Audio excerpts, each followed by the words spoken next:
Nous allons voir maintenant comment modéliser cette bibliothèque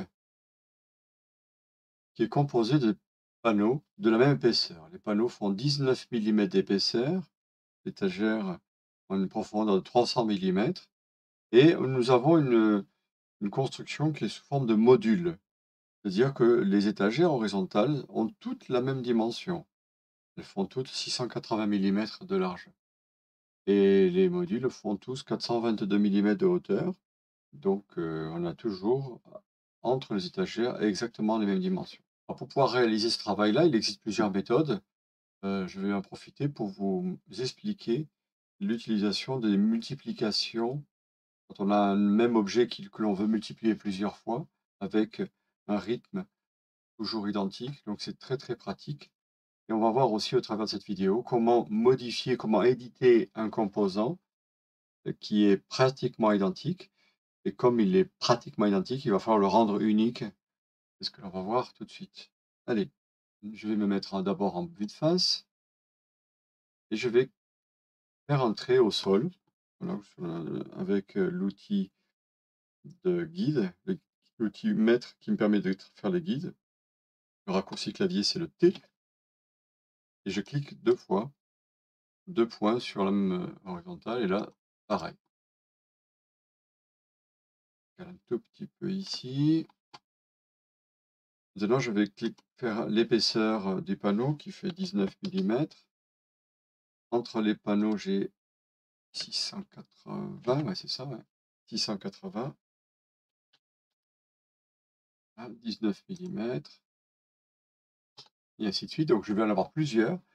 Comme je suis un peu feignant, et donc il y a un outil qui me permet de pouvoir multiplier. Je vais pouvoir multiplier cette, cet espace-là par une, deux, trois, quatre fois.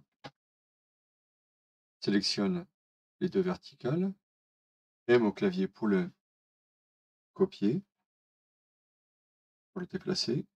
Là, je suis sur le côté gauche de ma sélection, par rapport au panneau qui serait ici.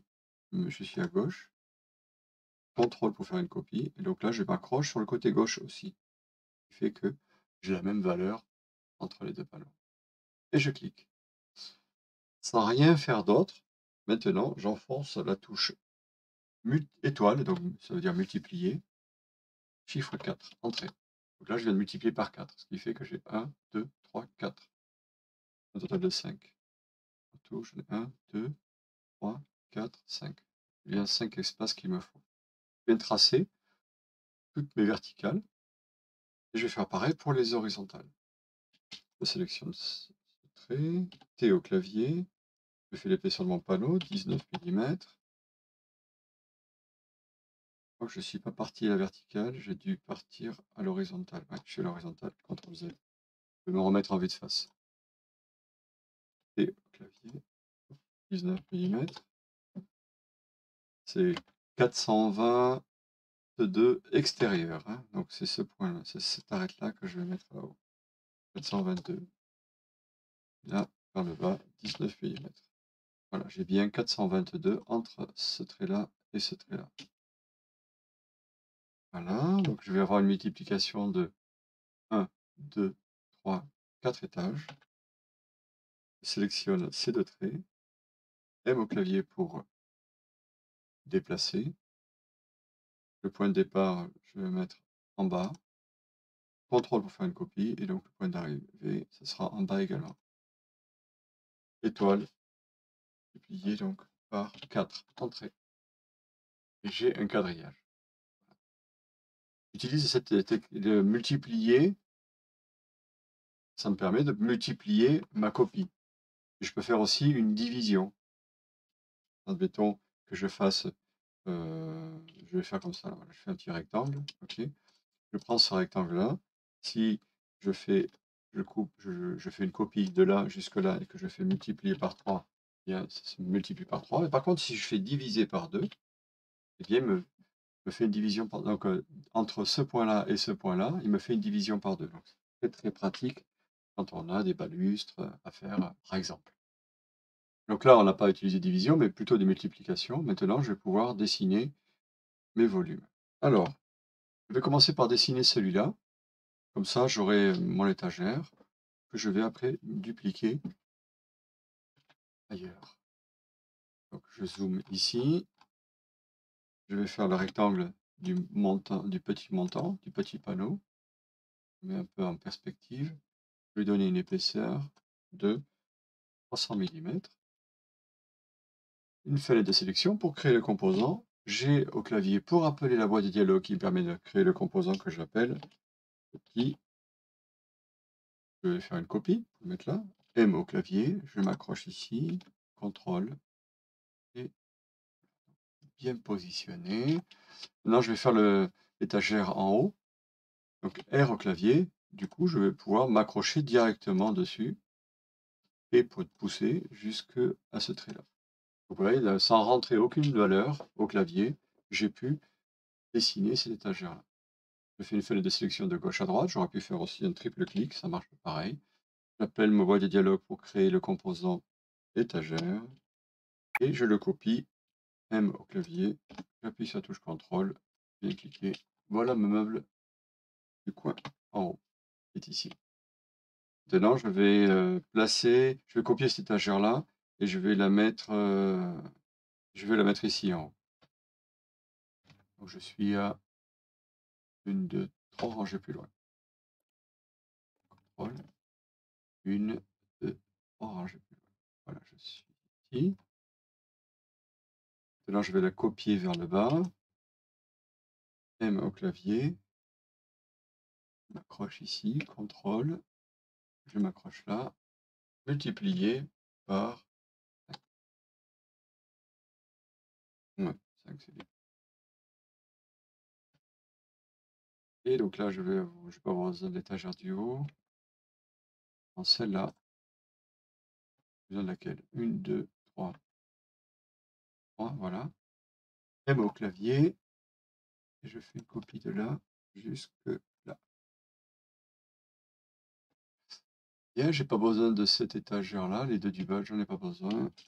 Par contre, j'en ai besoin à gauche. Et j'ai besoin ici des deux étagères aussi. Elle est pas trop mal, là, elle est bien.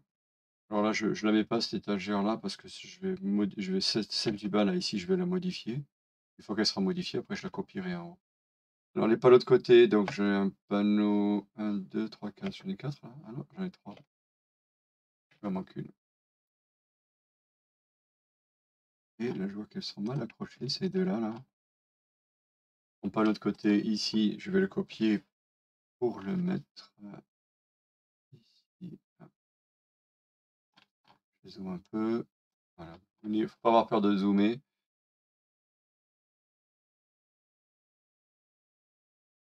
Ici, je vais avoir un montant intermédiaire. Là, j'ai un horizontal qui est un peu plus grand, alors qui est le même que celui du bas. Donc, je vais prendre celui du bas, je vais le modifier. Celui-là, je vais le modifier. Alors, et après, je le copierai en haut. Pour le modifier, je double-clique dessus, je fais P au clavier pour pousser cette surface-là. Et on voit que finalement, quand j'allonge celui-là, j'allonge les autres aussi. C'est la particularité du composant. Et c'est super pratique parce que du coup, quand on a à faire une modification sur tous les composants en même temps, bah, ça se fait en un clin d'œil. Mais c'est aussi embêtant parce que si je veux modifier uniquement celui-là et pas les autres, donc je suis obligé de le dire avant. Donc, pour ça, il faut que je dise que je le rends unique. Ça veut dire que maintenant, il n'est plus cloné avec les autres. Il est tout seul, il est unique. Je peux venir maintenant dedans, pousser la surface qui est ici en haut. Je la pousse jusqu'ici. Voilà. Je clique à l'extérieur pour sortir de mon composant. Ce panneau-là, je vais le copier en haut. Très bien. Je vais pouvoir faire le panneau de côté. Donc, soit je le redessine complètement, soit je fais une copie et que je modifie après derrière. C'est peut-être plus simple d'ailleurs. Voilà. Clic droit, rendre unique, triple clic, et au clavier pour pousser la surface du haut jusque ici. Et j'ai mon panneau de droit. Je vais en profiter pour créer les autres aussi. M au clavier, CTRL pour faire une copie. Clic droit, je le rends unique. double-clic pour l'éditer et au clavier pour pousser cette surface jusque là-haut. Je peux même venir m'accrocher là. Je sais que je suis à fleur là-haut. Et voilà, il me manque celui-là aussi. Même au clavier, j'en fais une copie pour le mettre là. Et celui-là, il est un peu plus court. Ok, je vais le placer. Voilà. Donc clic droit, rendre unique. Et là, je vais pousser la surface du bas. Double-clic. Et au clavier pour pousser jusqu'à cette surface-là. Donc je ne suis pas obligé de me mettre sur une arête. Je peux m'arrêter sur une surface. Il comprend tout de suite. Là, j'ai besoin d'un montant intermédiaire. Entre celui-là. M au clavier, je m'accroche là, il est beaucoup trop long. Clic droit, je le rends unique. Barre espace, double-clic, et au clavier pour descendre cette surface-là. Barre espace, je clique à l'extérieur, et ça y est, c'est terminé. Maintenant, je vais pouvoir effacer mes guides. Ah, là, je crois qu'il y a une étagère qui manque, c'est celle-là. Voilà.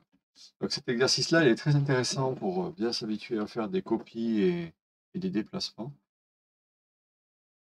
Il ne me reste plus qu'à maintenant enlever les guides. Donc je peux prendre la gomme et tout gommer d'un coup, comme ça, en passant ma gomme aussi. Mais il y a une solution encore plus rapide. Ici, édition, supprimer les guides. Ça les enlève tous d'un coup. Je n'ai plus qu'à le sauvegarder, l'enregistrer dans un dossier pour pouvoir venir le chercher un peu plus tard. À bientôt!